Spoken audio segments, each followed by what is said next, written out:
الحمد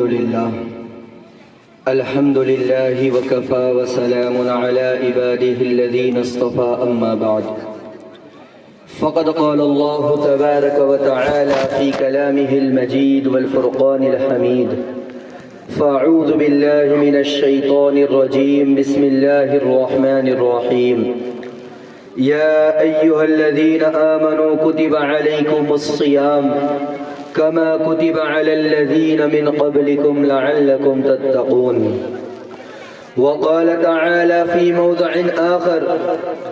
شهر رمضان الذي أنزل فيه القرآن هدى للناس وبينات من الهدى والفرقان صدق الله العلي العظيم عن عثمان بن عفان رضي الله تعالى عنه قال رسول الله صلى الله عليه وسلم خيركم من تعلم القرآن وعلمه وعن أبي هريرة رضي الله تعالى عنه قال رسول الله صلى الله عليه وسلم إذا جاء رمضان فتحت أبواب الجنة وغلقت أبواب النار وصفدت الشياطين رواه الإمام الهمام أبو الحسين مسلم بن الحجاج القشيري عليه الرحمة وہ فیضان نظر تھی یا مکتب کی کرامت وہ فیضان نظر تھی یا مکتب کی کرامت سکھائے کس نے اسماعیل کو آداب فرزندی معزز و مکرم علماء اکرام حفاظ اعظام اسٹیج پر رونق افروز امت کے معزز افراد طلباء اور طالبات سامعین اور سامعات آج الحمدللہ ہم لوگ یہاں پر ایک پرمسرت موقع پر اور ایک بابرکت محفل میں شرکت کے لیے جمع ہوئے ہیں یہ آپ کے اس علاقے کی مسجد کے مکتب کا سالانہ اجلاس تھا جس میں کافی دیر سے آپ ان ننھے منھے طلباء اور طالبات کا علمی دینی تعلیمی مظاہرہ دیکھ رہے تھے سماعت کر رہے تھے یہ ہمارے لیے بہت ہی خوشی کی مسرت کی بات ہے کہ الحمدللہ آج مکاتب کے ذریعے ہمارے بچوں کے ایمان و یقین کو مضبوط کرنے ان کے عقائد کو محفوظ کرنے کی کوششیں اور کاوشیں کی جا رہی ہیں آپ خود سمجھ سکتے ہیں کہ کب سے یہ ننھے منھے بچے آپ کے سامنے آ کر مختلف انداز میں مائک کے اوپر اسٹیج کے اوپر کھڑے ہو کر مائک ہاتھ میں لے کر آپ کے سامنے بے خوف ہو کر اپنے استاد کا پڑھایا ہوا سبق اور استاد کا سکھایا ہوا درس آپ کے سامنے پیش کر رہے تھے یہ کوئی معمولی بات نہیں ہے اس لیے کہ ہم میں سے ہر ایک جانتا ہے کہ بہت سارے ہم میں ایسے ہوتے ہیں کہ جب چوراہے پر بیٹھ جائے یا دو چار دوستوں کے درمیان بیٹھ جائے تو بڑی بڑی باتیں کرتے ہیں لیکن وہی اگر انہیں یہاں بلایا جائے اور مائک ہاتھ میں دے دیا جائے تو ایک لفظ کہنے کی بھی ہمت نہیں ہوتی ہے ایک قدم آگے بڑھ کر دیکھیے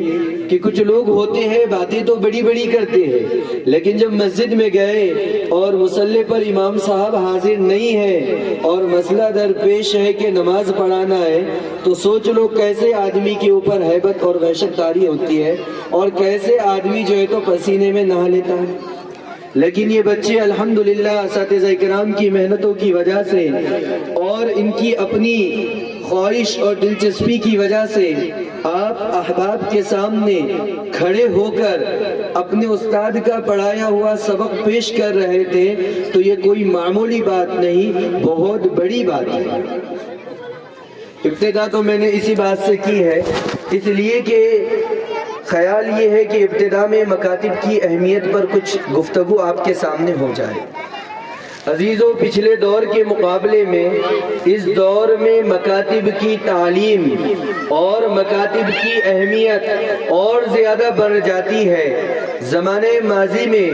فتنے کے اسباب کم تھے گمراہی کے دروازے بہت کم تھے، اس لیے اس زمانے میں مکاتب کی اہمیت و ضرورت تھی، لیکن آج کے دور میں جب کہ فتنے چاروں طرف سے اسلام اور اسلام کے ماننے والوں کی طرف آ رہے ہیں، کبھی فتنہ موبائل کے ذریعے آتا ہے، کبھی انٹرنیٹ کے ذریعے آتا ہے، کبھی سوشل میڈیا کے ذریعے آتا ہے، یا پھر کبھی فتنہ اسکول کے سلیبس اور نصاب کے ذریعے آتا ہے۔ مقصد یہ ہوتا ہے کہ مسلمانوں کی نوجوان نسل کے عقائد پر حملہ کیا جائے، کیونکہ باطل نے 1 سال نہیں 2 سال نہیں ہزاروں سال محنت کر کے دیکھ لی کہ اگر ہم مسلمانوں سے ان کے ایمان کو ڈائریکٹ چھیننا چاہے تو مسلمان جان تو دے سکتا ہے لیکن ایمان کی قربانی نہیں دے سکتا۔ انہوں نے بہت کوششیں اور سازشیں کر کے دیکھ لیا کہ مسلمانوں کے پاس ایمان کی اہمیت، عقائد کی اہمیت، رب کا تصور، محمد الرسول اللہ صلی اللہ علیہ وسلم کی رسالت کا تصور ایسا ہے کہ اگر ہم ڈائریکٹ ان مسائل پر حملہ کریں گے اور انہیں ان عقائد سے پیچھے کرنے کی کوشش کریں گے تو ان کا تجربہ ہے کہ مسلمان جان تو دے سکتا ہے لیکن ان عقائد پر کمپرومائز نہیں کر سکتا۔ 1-2 سال نہیں، آپ 100-200 سال کی تاریخ اٹھا کر دیکھیے۔ سرزمین ہندوستان پر جب انگریز کے ناپاک قدم پہنچے اور یہاں پر لارڈ میکالے کا تعلیمی نظام متعارف کرایا گیا، آپ تاریخ کی کتابیں اٹھا کر دیکھ لو، دیکھ نہیں سکتے دیکھنے والوں سے پوچھ لو کہ سن 1833 میں جب لارڈ میکالے آیا تھا تو اس نے ہندوستان کا پورا جائزہ لیا، اور جائزہ لینے کے بعد انگریز افسروں کے سامنے اس نے ایک بات رکھی۔ اس نے کہا کہ ہندوستان کے جو مسلمان ہیں ان کا قرآن سے بڑا گہرا تعلق ہے، ہندوستان کے جو مسلمان ہیں عقائد کے اعتبار سے یہ بہت زیادہ مضبوط ہے۔ اگر ڈائریکٹ تم انہیں عیسائیت کی تعلیم دو گے، اگر تم ڈائریکٹ انہیں عیسائی بنانا چاہو گے، کرسچن بنانا چاہو گے، یہ ہرگز تمہاری بات کو نہیں مانیں گے۔ اگر تم انہیں مال کا آفر دے یہ اسے ٹھکرا دیں گے، تم انہیں خزانوں کا آفر دو یہ اسے ٹھکرا دیں گے، سوکھی روٹی کھا کر زندگی گزاریں گے لیکن اپنے ایمان پر، عقیدے پر کمپرومائز نہیں کریں گے۔ یہی نہیں کہ تم مال و دولت سے ان کو نہیں منا سکتے، بلکہ اگر تم تمام مسلمانوں کو شہید بھی کر دو وہ اپنی جانیں بھی پیش کر دیں گے لیکن ایمان پر اور عقائد پر کسی بھی طرح کا کوئی سمجھوتا نہیں کریں گے۔ لہذا اس نے کہا کہ جب ہندوستان کے مسلمانوں کی حالت یہ ہے کہ نہ ان کو شوق سے ڈرایا جائے، نہ ان کو شوق سے عیسائی بنایا جا سکتا ہے اور نہ ہی خوف سے ان کا مذہب چھڑایا جا سکتا ہے، تو انہوں نے کہا کہ اب اس کے لیے کون سا راستہ ہے کہ جس کے نتیجے میں ہم سرزمین ہندوستان میں رہنے والے لوگوں کو عقائد کے اعتبار سے اور مذہب کے اعتبار سے عیسائی بنا دیں۔ لہذا بڑے غور و فکر کے بعد، بڑی جستجو اور تلاش کے بعد لارڈ میکالے نے ایک تعلیمی نظام مرتب کیا اور ہندوستان کے جو نگران تھے، اس زمانے کے ایجوکیشن جو آفیسر تھے انگریز حکومت کے، ان سے کہا کہ میں تم کو ایک ایسا سلیبس اور ایک ایسا نصاب دے کر جا رہا ہوں جس کے اندر علم کے نام پر دنیا کی محبت سکھائی جائے گی، جس تعلیمی نظام کے اندر علم کے نام پر لوگوں کی جیبوں کو کاٹنے کا پروفیشنل طریقہ سمجھایا جائے گا۔ اشارہ سمجھ رہے ہوں گے میں کس بات کی طرف اشارہ کر رہا ہوں کہ علم کے نام پر لوگوں کی جیبوں کو کاٹنے کا پروفیشنل طریقہ جس علم کے ذریعے سکھایا جائے گا، جس علم کے ذریعے دنیا کی محبت دل میں بسائی جائے گی اور دھیرے دھیرے عقائد کو اور دین اور اسلام کی محبت کو ان کے دل سے نکال دیا جائے گا۔ لہذا اس نے ایک تعلیمی نظام بنایا اور یہاں کے جو ایجوکیشن ڈپارٹمنٹ کے افراد تھے ان کے حوالے کیا اور ان سے کہا کہ تم اس پر عمل کرو۔ میں دعوے کے ساتھ کہتا ہوں 50 سال کے بعد تمہیں پورے ہندوستان میں ایک بھی مسلمان نہیں دکھائی گے، لیکن اللہ رب العزت کا ضابطہ ہے، هو الذی ارسل رسولہ بالہدی ودین الحق لیظہرہ علی الدین کلی ولو کرہ المشرکون، کہ اسلام کی فطرت میں قدرت نے لچک دی ہے، جتنا ہی اسے دباؤں گے اتنا ہی یہ ابھرے گا۔ لہذا اللہ رب العزت کا قانون ہے، ضابطہ ہے کہ جب کبھی دشمنان اسلام کی جانب سے اسلام اور مسلمانوں کے خلاف اس طرح کی سازشیں کی جاتی ہے، اللہ رب العزت اس کے توڑ کا کوئی انتظام پیدا کر فرماتے ہیں۔ لہذا اس دور میں اللہ رب العزت نے حجت الاسلام حضرت مولانا قاسم نانوتوی علیہ الرحمہ کو کھڑا کیا، اور فقیہ الزمان رشید احمد گنگوہی رحمت اللہ علیہ کو کھڑا کیا۔ انہوں نے اس تعلیمی نظام کے مقابلے میں ایک ایسا تعلیمی نظام مرتب کیا جو خالص دینی تعلیمی نظام تھا، جہاں قرآن پڑھائی جاتی تھی، جہاں رسول اللہ کی احادیث کو نہ صرف پڑھا جاتا تھا بلکہ عمل میں بھی داخل کیا جاتا تھا، دل میں بھی بسایا جاتا تھا، جس تعلیم کے ذریعے انسانیت کو انسانیت کی ہمدردی کا جذبہ پیدا کیا جاتا تھا۔ اس تعلیم کے نظام کو بنایا جسے ہم مدارس اسلامیہ کہتے ہیں۔ آپ اللہ کے نظام کو دیکھیے کہ جب لارڈ میکالے نے جو تعلیمی نظام ہندوستان پہ نافذ کرنا چاہا، اس کے پیچھے اس زمانے کی سپر پاور حکومت کا سپورٹ تھا، کہ اس زمانے میں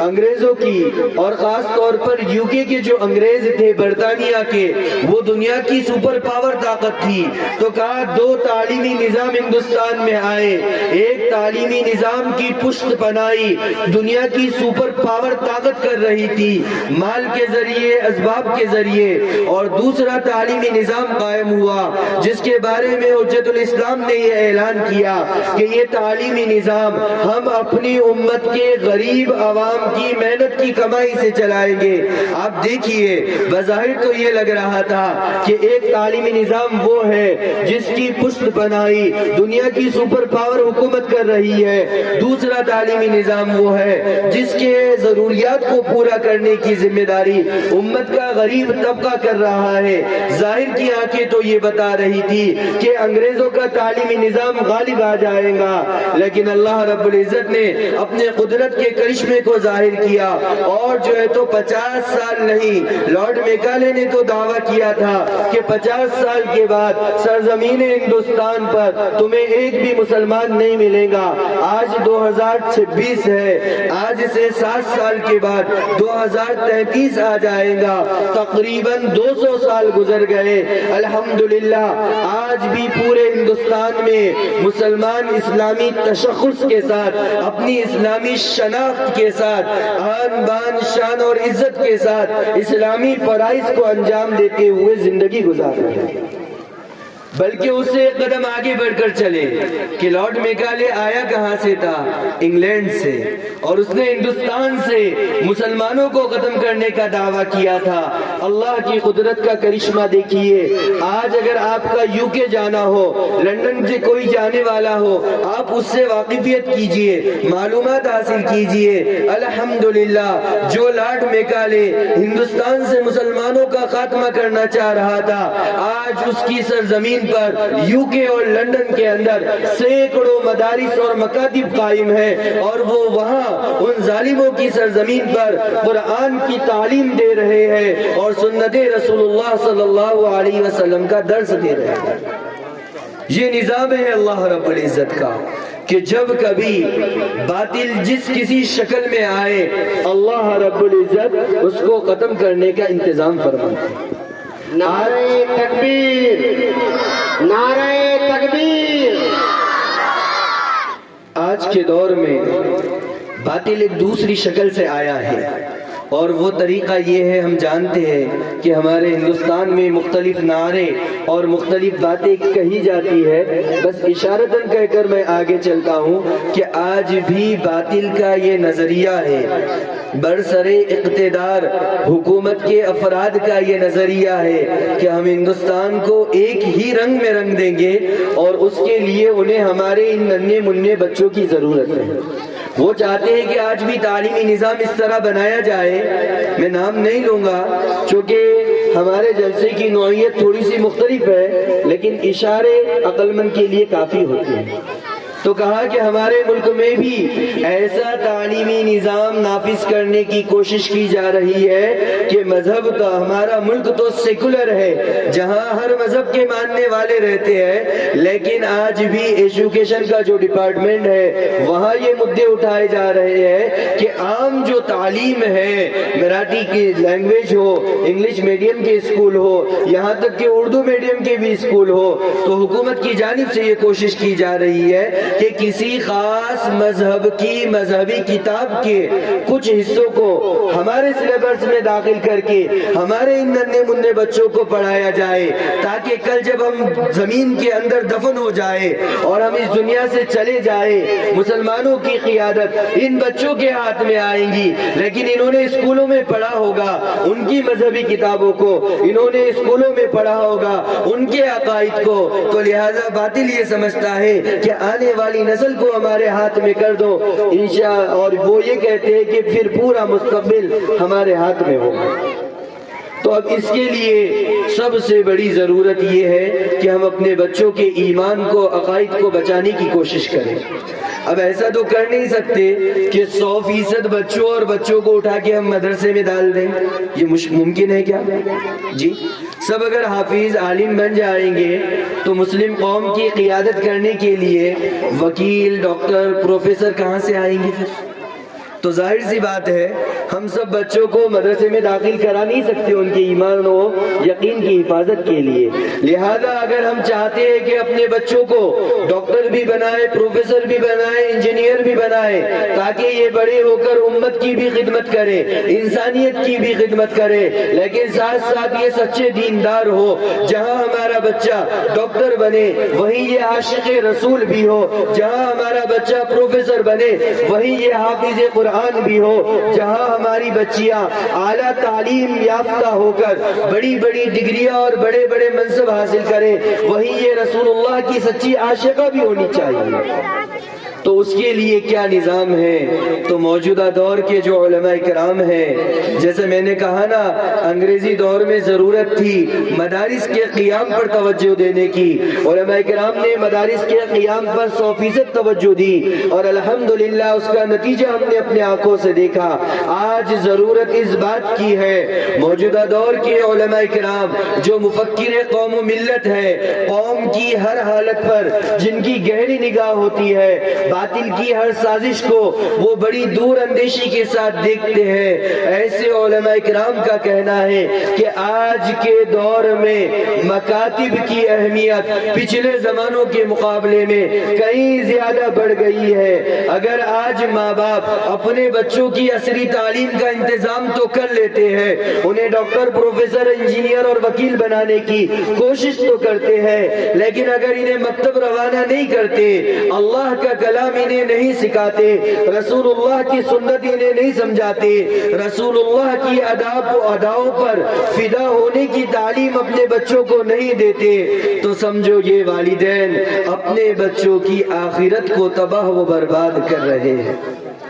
اس لیے کہ اللہ رب العزت نے قرآن مجید میں کئی جگہ ارشاد فرمایا جس کا مفہوم خلاصہ یہ نکلتا ہے کہ یہ اولاد اللہ کی جانب سے ہمارے پاس امانت ہے، اور اللہ تعالی ثم لتسألن یومئذ عن النعیم، کل قیامت کے دن جہاں اللہ ہر نعمت کے بارے میں پوچھے گا کہ تم نے اس کا حق ادا کیا یا نہیں کیا، وہیں اللہ ان اولاد کے بارے میں بھی ہم سے پوچھے گا کہ میں نے تمہیں ایک نعمت دی تھی، میں نے تمہیں اپنی ایک محبوب امانت اولاد کی شکل میں دی تھی، بتاؤ تو صحیح تم نے اس اولاد کا کیا حق ادا کیا؟ کیا تم نے اپنی اولاد کو میرا یعنی خدا کا تعارف کرایا؟ کیا تم نے اپنی اولاد کے دل میں عقیدہ توحید کو بسایا؟ کیا تم نے اپنی اولاد کو اس طرح بنانے کی کوشش کی کہ وقت کے آنے والے ہر فتنے کا وہ مقابلہ کر سکے؟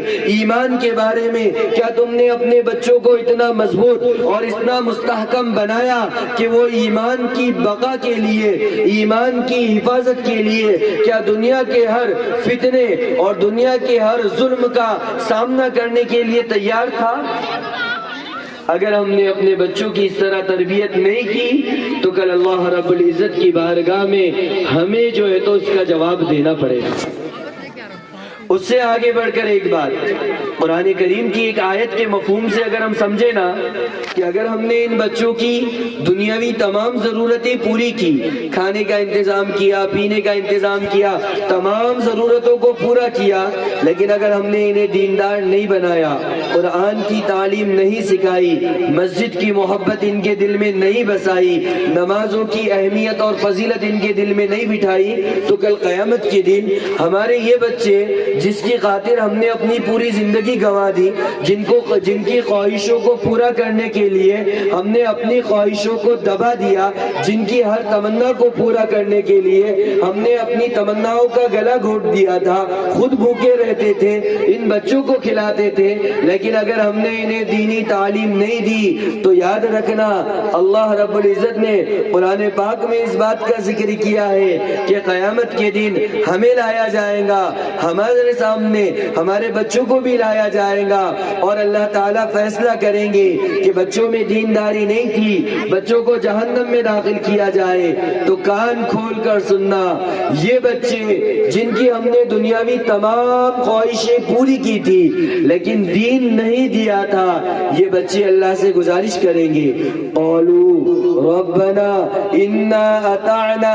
سادتنا وکبراءنا فاضلونا السبیل۔ اسی طرح آیت آگے پیچھے ہے، کہا کہ یہ بچے اللہ سے کہیں گے اے اللہ یہ ہم سے بڑے تھے، یہ دنیا کو جاننے والے تھے، ہماری دنیا کی ہر ضرورت کو پورا کرنے والے تھے، لیکن انہوں نے کبھی ہمیں تیرا تعارف نہیں کرایا، کبھی نماز کی اہمیت انہوں نے نہیں بتائی، کبھی قرآن کی فضیلت بتا کر ہمیں مکتب میں نہیں بھیجا۔ یا اللہ تو میرے ساتھ میرے والد کو بھی اور میرے والدہ کو بھی جہنم میں داخل کر۔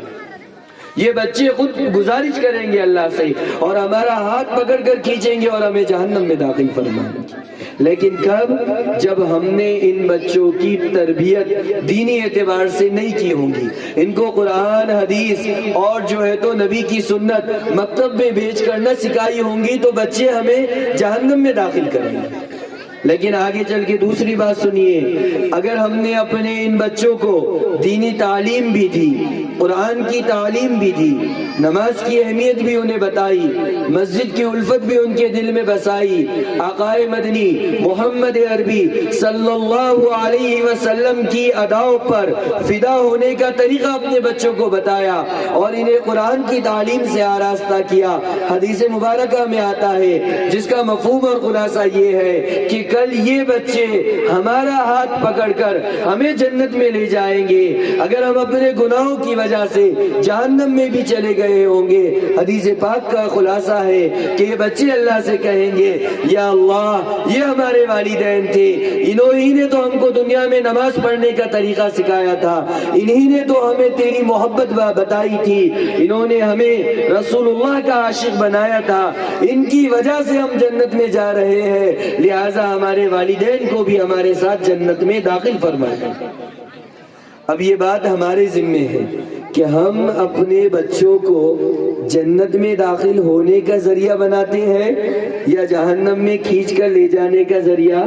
بناتے ہیں، یہ ہمارے اپنے ہاتھ میں ہے۔ ہم ان کی تعلیم کی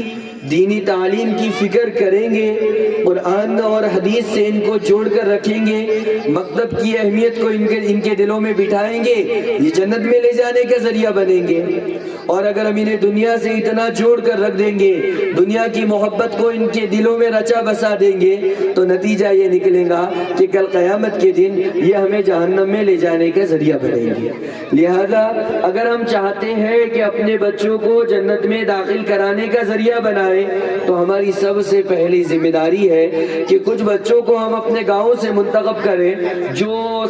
صلاحیت رکھنے والے بھی ہو اور جن کی استطاعت بھی ہے، انہیں مدارس میں داخل کرائیں اور مدارس میں داخل کرا کے ان کی دینی تعلیم کی فکر کریں۔ اور باقی جو بچے ہیں جن کے پیرنٹس یا بچے مدرسے میں جانے کے خواہش مند نہیں ہیں، انہیں جو ہے تو اسکول بھی پڑھنا ہے، بہت اچھی بات ہے، اور جو ہے تو اس طرح اسکول بھی پڑھنا چاہیے، لیکن گزارش یہ ہے کہ پھر اپنے بچوں کو مکتب سے جوڑیں اور مکتب میں جوڑ کر ان کو جنت میں جانے والا بنائیں۔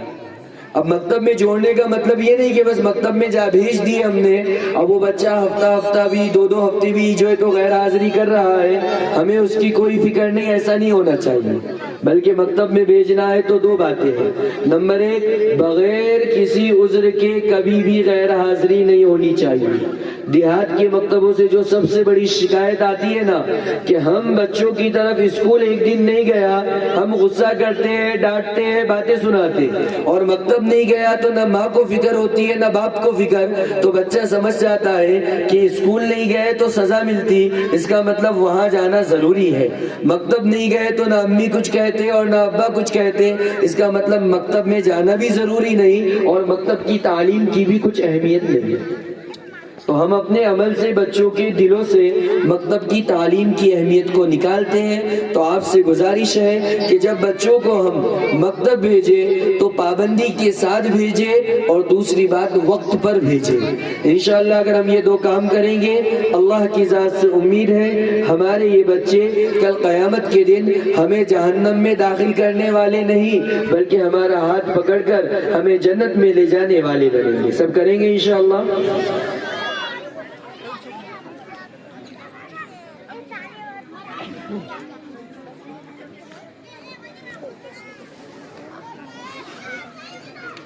جی بور تو نہیں ہو رہے ہیں نا ساتھی؟ جی تو پہلی بات تو مکتب کے سلسلے میں تھی، وہ ہو گئی۔ اب دوسری بات عزیزوں، وہ خاص طور پر ہمارے سامنے ایک بڑا ہی رحمتوں اور برکتوں والا مہینہ آنے والا ہے، جسے ہم رمضان کے نام سے جانتے ہیں۔ یہ مہینہ اتنا عظیم الشان ہے، اتنی برکتوں والا یہ مہینہ ہے کہ اس کی رحمتوں اور برکتوں کا اندازہ لگانے کے لیے آقا مدنی صلی اللہ علیہ وسلم کی سیرت کو اٹھا کر دیکھیں گے تو پتہ چل جائے گا کہ گھر کے اندر دیکھنا، جب کبھی کوئی بڑا مہمان آنے والا ہوتا ہے یا گھر میں کوئی بڑا پروگرام ہوتا ہے تو انسان کیا کرتا ہے؟ پروگرام کی حیثیت کے اعتبار سے تیاری کرتا ہے کہ اگر بہت بڑا پروگرام ہے تو اس کی تیاری کئی مہینوں پہلے سے کی جاتی ہے، چھوٹا موٹا پروگرام ہے گھر پر تو اس کی تیاری کئی ہفتوں پہلے سے کی جاتی ہے، اور بہت زیادہ چھوٹا ہے تو کئی دنوں پہلے ہم اس کی تیاری کرتے ہیں۔ اب رمضان کتنا بڑا ہے دیکھیے کہ آقا مدنی محمد عربی صلی اللہ علیہ وسلم، جس کی برکت سے اللہ نے آسمان کو بنایا اور سجایا، جس کی برکت سے اللہ نے سورج کو بنایا اور روشن کیا، جس کی برکت سے اللہ نے چاند کو چاندنی عطا فرمائی، جس کی برکت سے اللہ نے ستاروں کو جلملاہٹ عطا فرمائی، جس کی آمد کی برکت سے اللہ نے کلیوں کو مسکرانا سکھایا، پرندوں کو چہچہانا سکھایا، وہ ذات جس کی آمد کی برکت سے اللہ نے مجھے پیدا کیا، آپ کو پیدا کیا، کائنات کے ہر ذرے کو پیدا کیا، جس کے بارے میں رب کریم نے یہ اعلان کیا لولاک لما خلقت الافلاک، اے میرے نبی اگر آپ کو پیدا کرنا نہ ہوتا میں کائنات کی کسی چیز کو بھی نہ بناتا۔ وہ نبی جو کائنات میں سب سے مقدس ہے، سب سے اعلیٰ ہے، جس کی وجہ سے سارے کائنات کے نظام کو بنایا گیا، وہ نبی اس مقدس مہینے کا اہتمام کس طرح کرتا ہے آپ سیرت کو اٹھا کر دیکھیے۔ امام بخاری علیہ الرحمہ نے روایت لکھی ہے جس کا مفہوم یہ ہے اذا جاء شہر رمضان، اس سے پہلے ایک روایت ہے، کہا کہ جب نبی کریم صلی اللہ علیہ وسلم رجب کا چاند دیکھ لیتے، جب آقا مدنی صلی اللہ علیہ وسلم رجب کا چاند دیکھتے، آپ اسی وقت سے رمضان کی تیاری میں لگ جایا کرتے تھے۔ آقا مدنی صلی اللہ علیہ وسلم کا 2 مہینے پہلے سے رمضان کی تیاری میں لگنا ہمیں اس بات کی طرف متوجہ کراتا ہے کہ دیکھو کائنات کی سب سے مقدس ذات جس مہمان کا انتظار اور جس مہمان کے آنے کا اہتمام 2 مہینے پہلے سے کر رہی ہے، سوچو وہ آنے والا مہمان کتنا بڑا ہوگا۔ لہذا آقا مدنی صلی اللہ علیہ وسلم رجب کا چاند دیکھتے ہی دعا فرمایا کرتے اللہم بارک لنا فی رجب و شعبان وبلغنا الی رمضان، اے اللہ ہمارے رجب و شعبان کے مہینے میں آپ برکت عطا فرمائیے اور ہمیں رمضان کے ساتھ عافیت کے ساتھ پہنچائیے۔ یہاں پر محدثین نے ایک نکتے کی بات لکھی ہے. وہ بات کیا ہے کہ نبی کریم صلی اللہ علیہ وسلم نے کبھی بھی دنیا کی زندگی کو آخرت کی زندگی پر ترجیح نہیں دی. اللہ کے نبی صلی اللہ علیہ وسلم نے کبھی بھی دنیا میں زندہ رہنے کو پسند نہیں کیا، اس لیے کہ موت یہ اللہ کی ملاقات کا ذریعہ ہے. نبی تو ہر وقت یہی چاہتے تھے کہ موت آ جائے تو رب کی زیارت ہوگی، رب سے ملاقات ہوگی. لیکن آپ دیکھیے کہ رمضان کا مہینہ آ رہا ہے، آپ صلی اللہ علیہ وسلم کیا دعا کر رہے ہیں کہ اے اللہ مجھے رمضان المبارک کے مہینے تک آسانی کے ساتھ پہنچائیے. یعنی کہ موت جو کہ تحفۃ المؤمن الموت، اللہ کے نبی نے خود فرمایا کہ موت تو مومن کا تحفہ ہوتا ہے. لیکن اللہ کے نبی صلی اللہ علیہ وسلم رمضان کی آمد کے اہتمام کی وجہ سے اللہ سے یہ دعا کر رہے ہیں کہ مجھے رمضان تک صحیح سالم پہنچائیے. یا دوسرے الفاظ میں کہنا ہے اللہ کے نبی زندگی کی دعا کر رہے ہیں کہ یا اللہ مجھے رمضان تک موت نہ دینا، کیونکہ رمضان کا مہینہ اتنی رحمتوں اور برکتوں والا ہے، میرا دل بھی چاہتا ہے کہ اس کی برکتوں سے میں بھی فائدہ اٹھاؤں.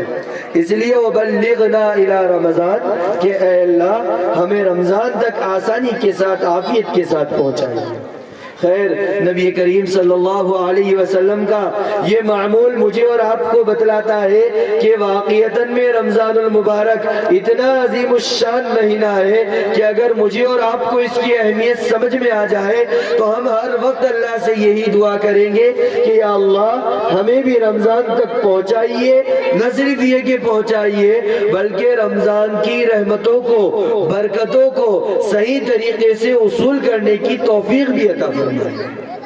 ہمارے جو اکابر تھے، جو اللہ والے تھے، ان کا بڑا عجیب معمول تھا. آپ اکابر کے معمول کو دیکھ کر رمضان کی اہمیت کو سمجھ سکتے ہیں.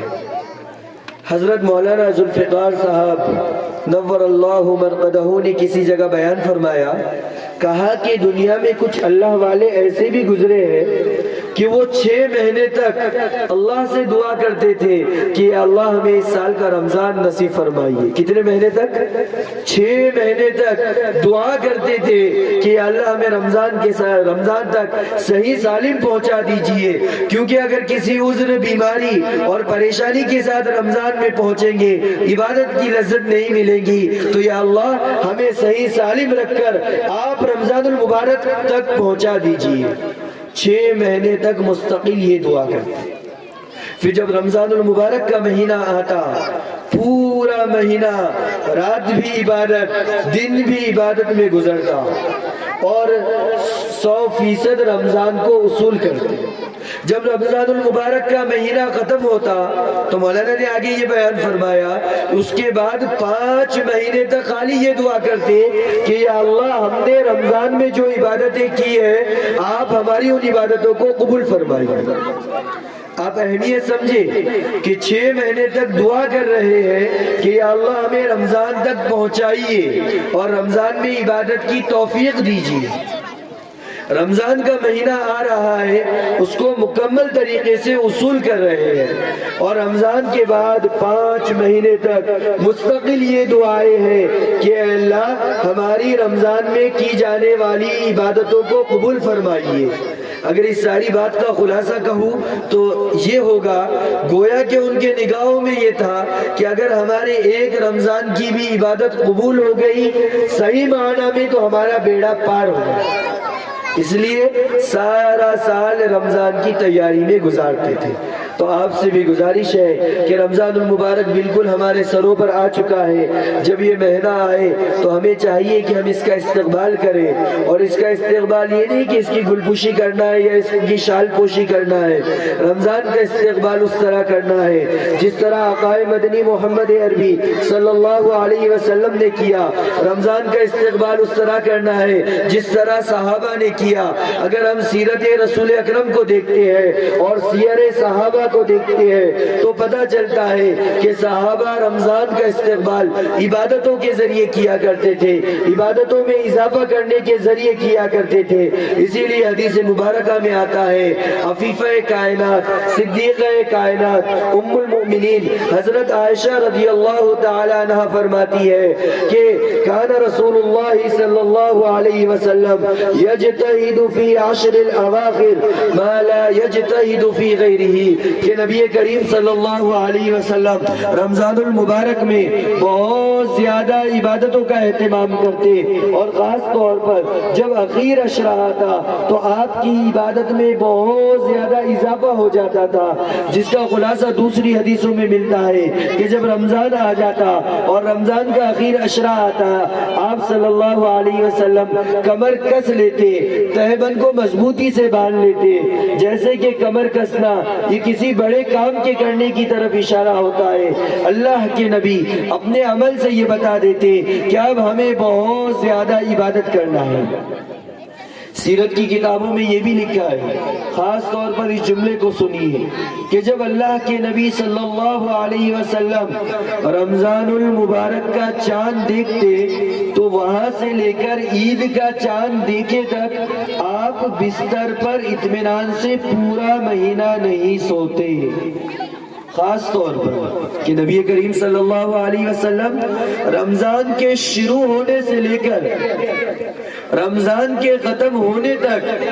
بستر پر اطمینان کے ساتھ پورا مہینہ نہیں سوتے تھے۔ اس کا مطلب یہ کہ نہیں کہ سوتے ہی نہیں تھے، سوتے تھے لیکن عبادت کر رہے ہیں، موقع ملا جہاں وہاں تھوڑا سا لیٹ گئے اور اپنے اندر تھوڑی سی جو ہے تو تھکاوٹ کو دور کیا، پھر اٹھے، پھر تلاوت میں مصروف، پھر عبادت کرتے کرتے تھوڑی سی تھکاوٹ آئی، کہا جہاں موقع مل گیا لیٹ گئے، اور پھر اٹھنے کے بعد عبادت میں مصروف ہو گئے۔ پورا مہینہ گزر جاتا، باقاعدہ بستر پر سونے کی نوبت نہیں آتی۔ اور آج ماشاءاللہ ہمارا رمضان کیسے گزرتا؟ آدھا رمضان تو آدھے مسلمانوں کا سونے میں ہی گزرتا۔ بولے بعض لوگ تو کہتے بھی کہ مفتی صاحب صبح روزہ بہت اچھا جا رہا ہے، بولے اتنا آسان جا رہا پتہ ہی نہیں چل رہا۔ تو اب پوچھا گیا کہ بھئی کیسے آسان جا رہا؟ کہا کہ رات میں جو ہے تو تراویح پڑھ کے آ رہے، اس کے بعد غالباً اکثر رمضان میں میچ وغیرہ کچھ چلتا ہے، بولے تو وہ دیکھتے بیٹھ رہے، اس کے بعد رات بھر جاگ رہے ہم سحری تک، اور جاگ رہے بھی کیسا ماشاءاللہ قرآن لے کر نہیں، یہ جو فتنہ ہے یہ لے کر رات بھر جاگ رہے، سحری کیے، فجر کی نماز پڑھے کہ جو بستر پہ چلے جاتے بولے ظہر میں چھوٹتے۔ آدھا روزہ تو ہمارا ایسے ہی گزر جا رہا ہے۔ تو اکثر مسلمان آج عام دنوں کے مقابلے میں رمضان میں زیادہ سوتے ہیں۔ ارے سوتے کہ نہیں سوتے؟ عام دنوں کے مقابلے میں رمضان میں زیادہ سوتے۔ اور نبی کریم صلی اللہ علیہ وسلم کا معمول یہ تھا کہ رمضان المبارک میں باقاعدہ بستر پر بھی جانے کی زحمت گوارا نہ کرتے، جہاں موقع ملا تھوڑا سو گئے، نیند پوری کی، اٹھ کر اللہ کی عبادت میں مصروف ہو گئے۔ اس مرتبہ آپ سے گزارش ہے کہ اپنے رمضان کے اندر عبادتوں میں اضافہ کریں۔ سب کریں گے انشاءاللہ؟ تراویح کا اہتمام کریں گے سب، کیونکہ رمضان المبارک ایک ایسا مہینہ ہے کہ نبی کریم صلی اللہ علیہ وسلم نے فرمایا، راوی حضرت سلمان فارسی رضی اللہ تعالیٰ عنہ ہے، وہ کہتے ہیں کہ نبی کریم صلی اللہ علیہ وسلم نے فرمایا، من تقرب فیہ بخصلۃ من الخیر کان کمن ادی فریضۃ فیما سوا، کہ رمضان کی عبادت کا معاملہ یہ ہوتا ہے کہ بندہ ایک نفل پڑھتا ہے، رب کریم اس کو ایک فرض پڑھنے کے بقدر ثواب دیتا ہے۔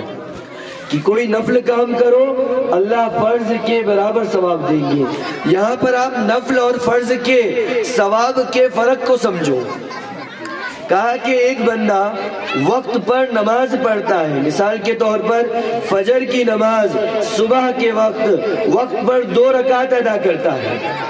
تو کہا اس پر اس کو اتنا ثواب ملے گا کہ دوسرا بندہ پوری زندگی نفل پڑھتا رہے گا تب بھی وہ اس فرض پڑھنے والے کے درجے کو نہیں پہنچے گا۔ لیکن رمضان میں معاملہ یہ ہے کہ ہر نفل کا ثواب فرض کے بقدر دیا جا رہا ہے، اور ہر فرض کا ثواب 70 فرائض کے بقدر دیا جا رہا ہے۔ 70 فریضۃ فیما سوا کے الفاظ حدیث مبارکہ میں ہے۔ جب اللہ نے نیکیوں کا سیزن اور نیکیوں کا آفر دیا ہے، تو ہماری ذمہ داری ہے کہ ہم رمضان المبارک کے اس مہینے کو غنیمت سمجھتے ہوئے اللہ کے نیکیوں کے آفر سے 100% فائدہ اٹھانے کی کوشش کریں۔ سب کریں گے نا انشاءاللہ؟ اس میں دو باتیں خاص طور پر کرنا ہے کہ رمضان المبارک میں سب سے پہلی بات کہ عبادتوں میں اضافہ ہونا، سب اضافہ کریں گے انشاءاللہ۔ دوسری بات گناہوں کا چھوڑنا، یہ بہت زیادہ ضروری ہے۔ اگر توفیق نہیں ملتی، عبادتیں زیادہ نہ ہو کوئی بات نہیں، فرائض ادا کرو کافی ہے، لیکن گناہوں سے بچنا یہ بہت زیادہ ضروری ہے، کیونکہ رمضان المبارک کا مہینہ یہ رحمت خداوندی کے نزول کا مہینہ ہے۔ ہم عبادت کے ذریعے اللہ کی رحمت کو حاصل نہیں کر رہے کوئی مسئلہ نہیں، لیکن اس وقت جب اللہ کی رحمتیں اتر رہی ہے اور ہم اللہ کی نافرمانی میں مصروف ہے، اللہ کو یہ عمل بہت ناپسند ہے۔ لہذا رمضان المبارک میں گناہوں سے بچنے کی کوشش کرنی چاہیے۔ اگر کوئی بندہ پورے رمضان کے روزے رکھتا ہے مکمل اور رات کی تراویح پڑھتا ہے، لیکن وہ جھوٹ سے نہیں بچتا، وہ حرام مال کمانے سے نہیں رکتا، وہ غیبت، چغلی اور بہتان سے نہیں رکتا، تو آپ حدیث مبارکہ کو سماعت فرمائیے۔ نبی کریم صلی اللہ علیہ وسلم نے فرمایا، کم من صائم لیس له من صیامہ الا الظمأ، کتنے روزے دار ایسے ہیں جنہیں دن بھر بھوکا اور پیاسا رہنے کے علاوہ کچھ بھی نہیں ملتا۔ وَكَمْ مِنْ قَائِمٍ لَيْسَ لَهُ مِنْ قِيَامِهِ إِلَّا السِّحْرَ، کہا کہ کتنے رات کو قیام کرنے والے ایسے بھی ہوتے ہیں جنہیں رات میں جاگنے کے علاوہ کچھ نہیں ملتا۔ یہ کون افراد ہے جو روزے بھی رکھ رہے ہیں، رات کا قیام بھی کر رہے ہیں، لیکن خدا کا آخری رسول ان لوگوں کے بارے میں یہ اعلان کر رہا ہے کہ انہیں بھوکا رہنے کے علاوہ اور انہیں رات میں جاگنے کے علاوہ کوئی اور ثواب نہیں ملا۔ محدثین نے اس کی تشریح کی اور کہا یہ وہ لوگ ہیں جو روزہ تو رکھتے ہیں لیکن غیبت کو نہیں چھوڑتے، جو روزہ تو رکھتے ہیں جھوٹ کو نہیں چھوڑتے، یہ روزہ تو رکھتے ہیں بے حیائی اور فحاشی کے کاموں کو نہیں چھوڑتے۔ ایسے لوگ ہیں جن کو ان کے روزے کا کچھ فائدہ نہیں ملتا۔ لہذا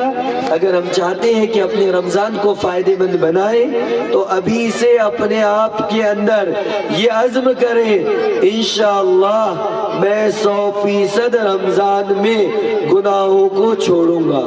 سب کریں گے انشاءاللہ؟ گناہوں کو چھوڑنے کا عزم کریں گے یا گناہ کریں گے؟ ارے گناہوں کو چھوڑنے کا ارادہ کرتے ہیں یا گناہ کرنے کا ارادہ کرتے ہیں؟ چھوڑنے کا ارادہ کرتے ہیں نا انشاءاللہ؟ انشاءاللہ۔ تو اگر ہم رمضان میں گناہوں کو چھوڑیں گے، عبادتوں کا اہتمام کریں گے، تب جا کر ہماری عبادتیں مقبول ہوگی۔ اگر عبادتیں کر دی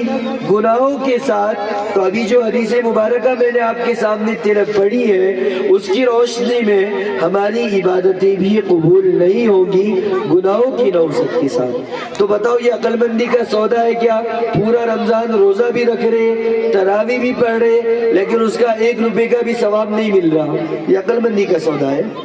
یہ تو بے وقوفی کا سودا ہے۔ عقل مندی کا سودا تو یہ ہے کہ ہم رمضان میں روزے بھی رکھیں اور رات میں تراویح کا بھی اہتمام کریں، اور اس کا ہمیں 100% اجر بدلہ کل قیامت کے دن ملے۔ یہی تو عقل مندی کا سودا ہے۔ اس کے لیے ہمیں گناہوں سے بچنا پڑے گا۔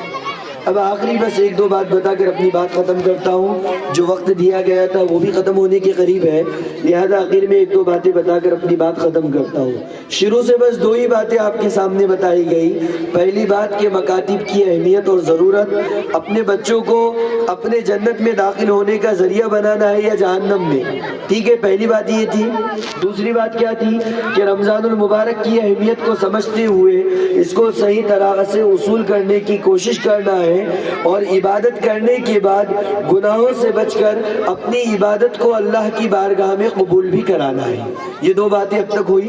اب تیسری بات، چونکہ خواتین کا بھی مجموعہ ہے، وہ کہیں گی کہ ہم بھی گئے تھے بیان سننے کے لیے لیکن آنے والے خطیب نے ہمارے ساتھ ظلم کیا اور ساری بات جو ہے تو مردوں سے ہی کی، لہذا کچھ باتیں ایسی ہیں جو خواتین سے بھی کرنی ہے، تو انشاءاللہ 2-5 منٹ کہہ کر میں اپنی بات کو ختم کرتا ہوں۔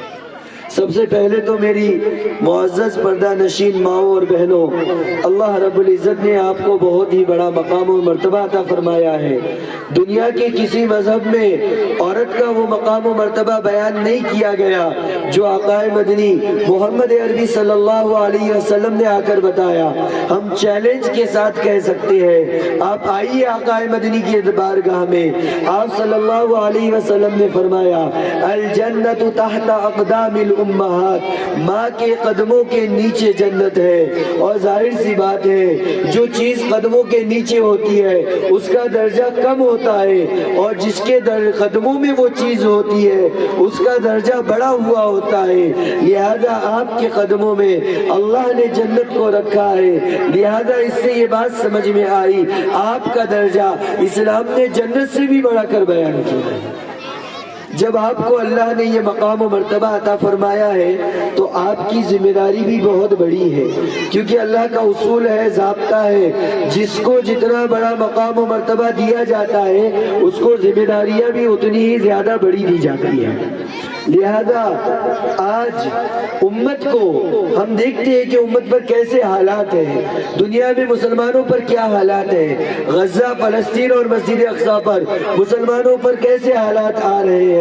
ہر شخص یہ سوچتا ہے کاش کہ آج کے زمانے میں کوئی عمر ابن خطاب کی طرح پیدا ہو جائے جو دنیا سے ظلم کا خاتمہ کرے۔ دنیا کی بے حیائی کو دیکھ کر ہر شخص یہ کہتا ہے کاش کہ آج عثمان ابن عفان کی جیسا کوئی حیا کا درس دینے والا پیدا ہو جائے۔ آج دنیا خاص طور پر مسجد اقصی کو ظالموں کے قبضوں میں دیکھ کر ہم میں سے ہر ایک کے دل میں یہ خواہش و تمنا پیدا ہوتی ہے کاش کہ امت میں کوئی صلاح الدین ایوبی جیسا پیدا ہو جو مسجد اقصی کو دوبارہ مسلمانوں کے قدموں میں لا کر ڈال دے۔ ہر ایک کی یہ خواہش ہوتی ہے۔ میری مقدس ماؤں اور بہنوں، میں آپ سے خطاب کر کے کہتا ہوں، یاد رکھنا عمر ابن خطاب بھی اس امت کی ماں کے گود میں پروان چڑھ کر ہی عمر ابن خطاب بنے تھے۔ عثمان ابن عفان کو حیا کا درس ان کی ماں نے اپنی گود ہی میں دیا تھا،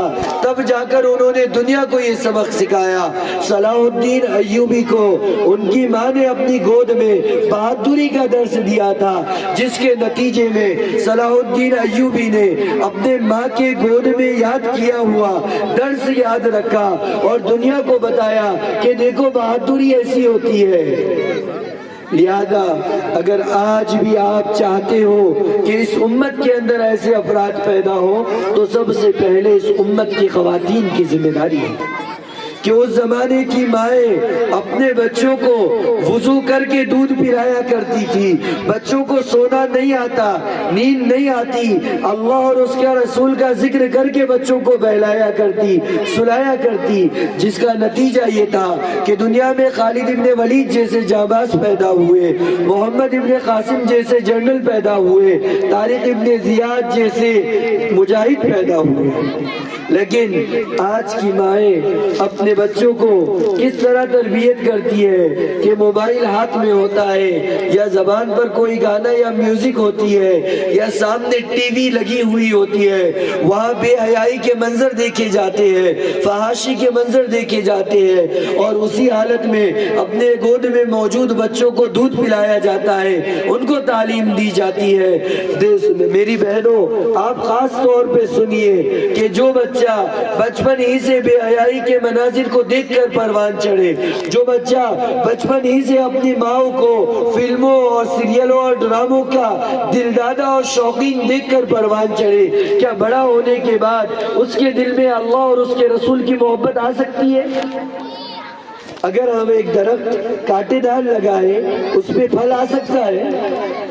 اگر ہم ایک درخت کا بیج کانٹے والے درخت کا بیج ڈالے اور جو ہے تو پھلدار درخت کی امید رکھے تو دنیا ہمیں بے وقوف کہیں گی نا. دنیا کہیں گی چچا تم نے کانٹے دار درخت کا بیج ڈالا تھا اور امید لگا رہے کہ اس میں پھل آئے. ایسا ہو نہیں سکتا. ہم نے اپنے بچوں کو بچپن میں اپنے گود میں جب پرورش دینا تھی اس وقت انہیں گانے سنائے, فلمی ڈرامے ہم دیکھ کر انہیں بھی دکھائے, بے حیائی اور فحاشی کے منظر انہیں بھی بتائے, دنیا کی محبت ان کو ہم نے بتائی. ہمیشہ سجنے سنورنے کی فکر میں رہ کر ہم نے اپنے بچوں کو اس کی اہمیت بتائی اور ہم سوچتے ہیں کہ بڑے ہونے کے بعد یہ بچے بہت بڑے اللہ والے بنے. ایسا ہو سکتا ہے؟ ایسا ہرگز نہیں ہو سکتا ہے. لہذا ہمیں چاہیے ہم اپنے اولاد کی تربیت کے اوپر بھی توجہ دیں. آج امت کا مستقبل ماؤں کی گود میں پروان چڑھتا ہے اور مائیں اپنے گود میں پروان چڑھنے والے بچوں کی جس طرح تربیت کرتی ہے آج سے 15 یا 20 سال کے بعد امت میں ایسے ہی نمونے جو ہے تو آ جاتے ہیں. ماؤں نے اگر اپنے بچوں کی دینداری کے اعتبار سے پرورش کی 15-20 سال کے بعد پورے علاقے کا ماحول آپ کو خود بخود دیندار دکھائی دے گا. اور ماؤں نے بے دینی کے ساتھ بچوں کی تربیت اور پرورش کی 15-20 سال کے بعد ہمیں خود اپنا ماحول بے حیا, فحاش, دنیا سے محبت کرنے والا, دین سے اور خدا سے بیزار دکھائی دے گا. اور پھر ہم یہ کہتے ہیں کہ زمانہ بہت خراب ہو گیا. بھئی زمانے کو جنات نے اور فرشتوں نے خراب کیا ہے یا کس نے کیا ہے خراب؟ زمانے کو تو انسانوں نے خراب کیا ہے. اور یہ انسان کے بچے کس کے گود سے پرورش پاتے ہیں؟ جنات کے گود میں پرورش پاتے ہیں یا شیطانوں کے گود میں پرورش پاتے ہیں؟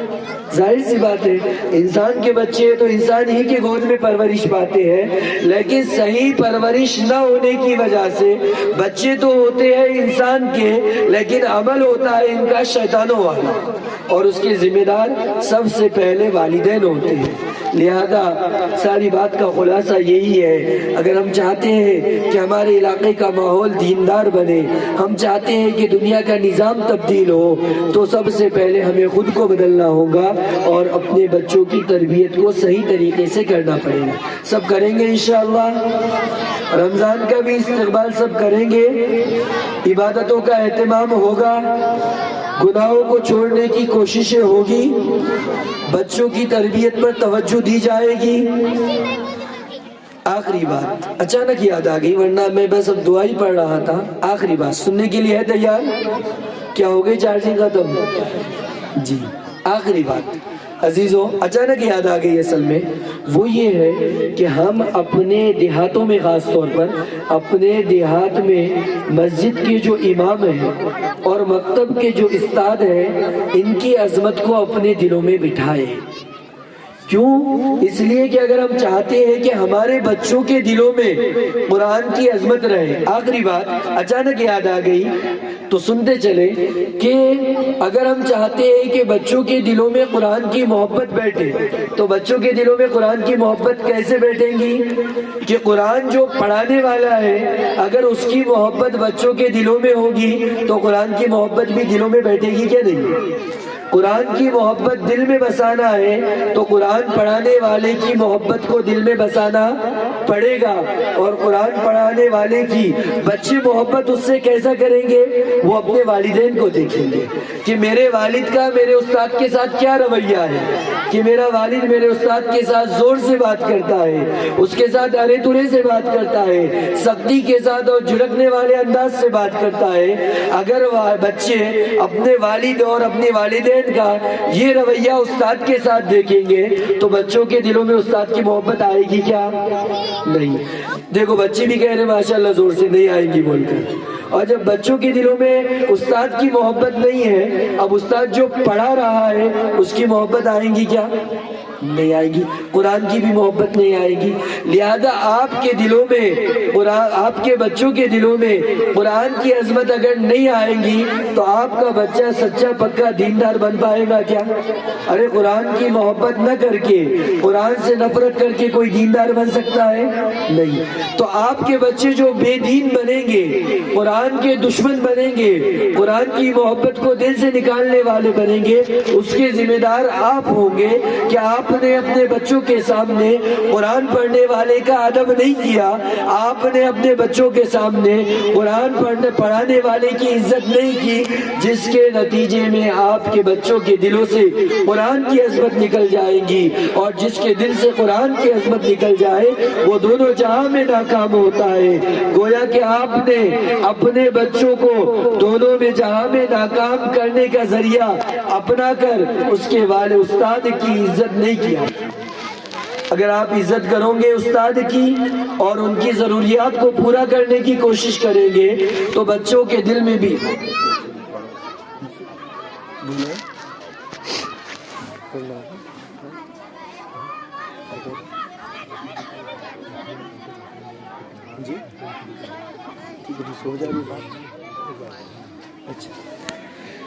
تو اسی لیے آپ سے یہ گزارش ہے کہ آپ اپنے عمل سے بتائیں کہ جو مسجد کے امام ہیں، جو مکتب کے استاد ہیں، ان سے آپ بھی محبت سے پیش آئے، احترام سے پیش آئے، ان کی ضرورتوں کو پورا کرنے کی کوشش کریں کہ بچے جب دیکھیں گے، چھوٹے چھوٹے بچے ہیں کہ نہیں ہمارے جب مکتب کے استاد آتے ہیں ابو ادب سے بیٹھ جاتے ہیں، ہمارے مکتب کے جب استاد آتے ہیں تو ہمارا جو بڑا بھائی ہے وہ بہت ادب سے بات کرتا ہے، اس کا مطلب یہ استاد بہت بڑے ہیں، ہمیں بھی ان کا ادب کرنا چاہیے، لہذا بچے بھی ان کا ادب کریں گے، اور جب مسجد میں جائیں گے، مکتب میں جائیں گے، قرآن پڑھیں گے تو بچے کہیں گے نہیں یہ استاد بہت بڑے ہیں، یہ جب آتے تھے تو ہمارے دادا بھی ان کے ادب میں کھڑے ہو جاتے تھے، یہ بہت بڑے ہیں، تو یہ جو کتاب پڑھا رہے ہیں یہ کتاب بھی بہت زیادہ بڑی ہوگی، لہذا بچوں کے دل میں خود بخود قرآن کی محبت اور عظمت بیٹھ جائے گی۔ تو سب کریں گے انشاءاللہ، مکتب کے استاد کا ادب و احترام کریں گے، ان کی ہر ضرورت کو پورا کرنے کی کوشش کریں گے۔